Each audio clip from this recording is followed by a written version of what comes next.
Muito bem, então esses candidatos ao conjunto L3 são formados pela união de L2 com ele próprio, são esses aí. Pela propriedade a priori eu nem preciso contar esses caras. Os que eu pude contar, porque eles têm os subconjuntos também sendo frequentes, são só esses dois, e os dois têm frequência mínima, então eu considero que o meu, na verdade, a minha lista, e agora eu não tenho mais isso como candidato, na verdade é a minha lista de 3 item sets que eu tenho aqui, vai ser formada por esses dois. Então, olha, o meu L3 é produto 1, 2 e 3, que é essa primeira, e depois produto 1, 2 e 5, que é essa segunda aqui. E acabou.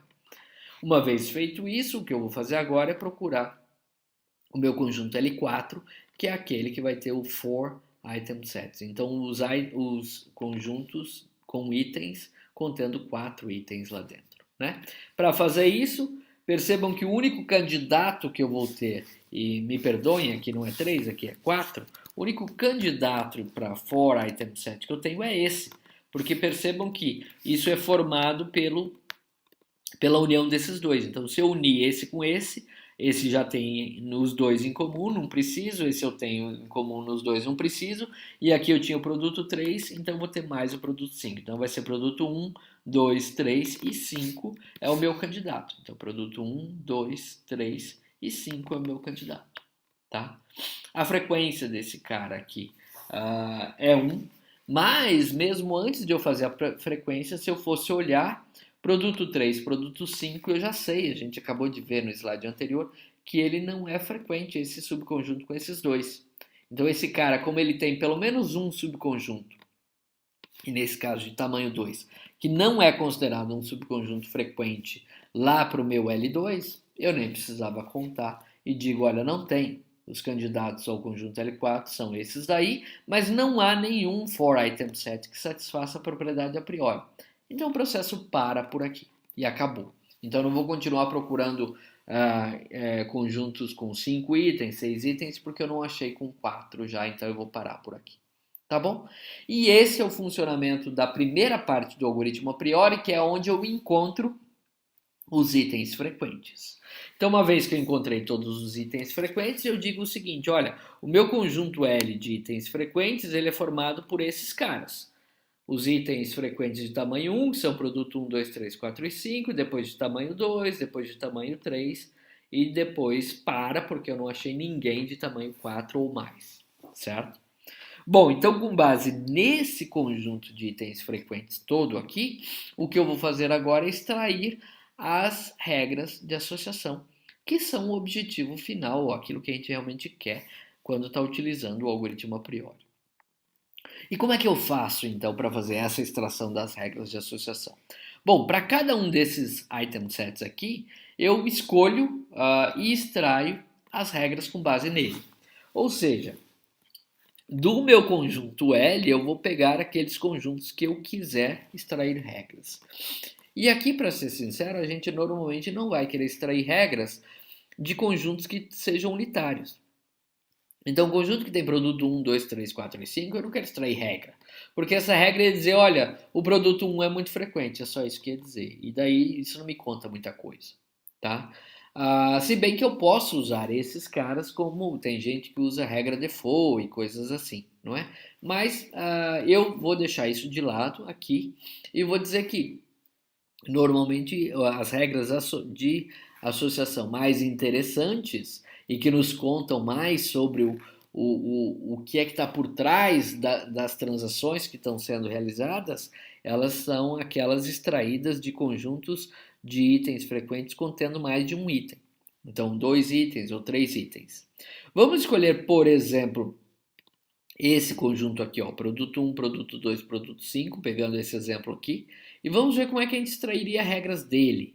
Lembrando só que para extrair regras, o que eu vou fazer é, cada subconjunto S que seja não vazio desse item set que eu vou trabalhar aqui, eu vou gerar as regras do tipo S, então o item set inteiro menos aquele subconjunto S, certo?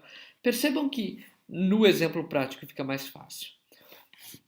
Olhem só, por exemplo, que para esse conjunto, então lembrem-se só que eu estou trabalhando com o item set porque eu escolhi aqui. Eu podia ter escolhido qualquer outro, e eu poderia, na verdade, o que eu faço é escolher vários. Eu não extraio regras só de um item set. Normalmente eu extrairia regras de todos os item sets de tamanho 2 ou 3, por exemplo, aqui.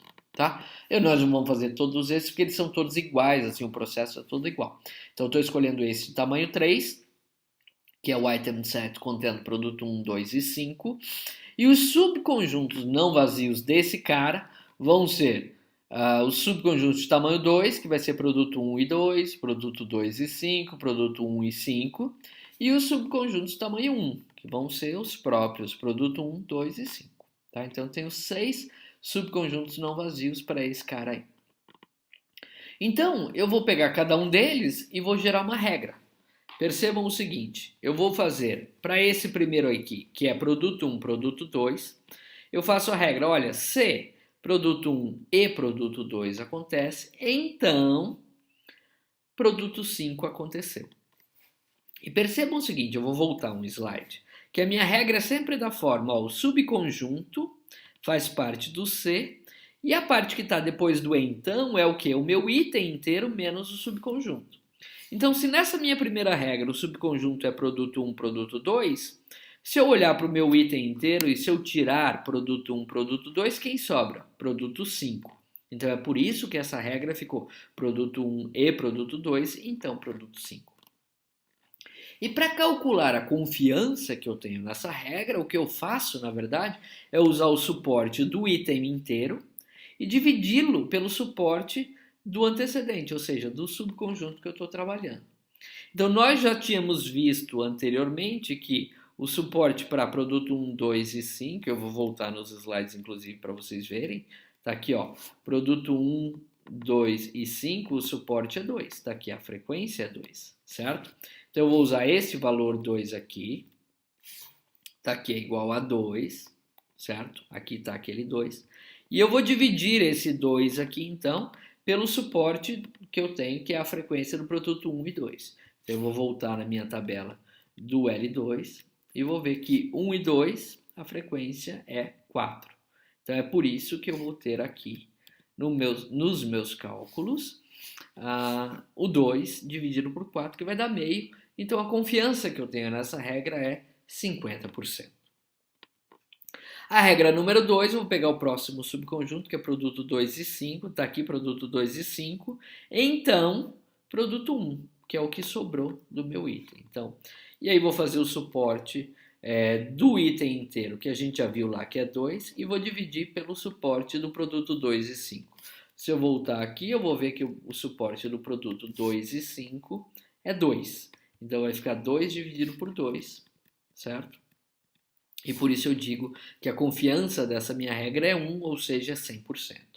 A mesma coisa acontece com a regra 3, que são então as 3 regras que eu consigo fazer tendo no antecedente 2 produtos. Agora faltam as regras em que eu vou ter, na verdade, no antecedente um só, que são para esses subconjuntos aqui, produto 1, 2 e 5. E se eu for fazer essas regras, vou ter a regra 4, então, que se produto 1, então, aquilo que sobrou, o meu conjunto de itens era produto 1, 2 e 5, então se eu puser só o produto 1 aqui, o que sobra é o 2 e o 5 e eles ficam como consequência. E o que eu estou dizendo, olha, se o meu cliente compra o produto 1, então ele também compra o 2 e o 5. Essa regra existe, mas ela tem confiança só de 33%. A próxima diz que se o cliente comprou o produto 2, então ele compra o 1 e o 5, mas o suporte é só 28%. E a última, se ele comprou o produto 5, então ele compra também o produto 1 e 2. E o suporte dessa é 100%. Tá? Muito bem, se eu considerar então a confiança mínima sendo 70%, que é o que nós combinamos ou conversamos aí lá no slide 8, nós temos as regras número 2, 3 e 6, que tem mais de 70%, para ser sincero, são as 3 regras que têm 100% de confiança, que seriam então as 3 regras de associação extraídas deste meu item set aqui, produto 1, 2 e 5. E esse é o processo de extração de regras de associação. Certo? Eu, como já comentei, poderia e deveria, na verdade, extrair também dos outros item sets e provavelmente ia ter mais regras aí que descrevem o comportamento das transações, o relacionamento dos itens em cada uma das transações.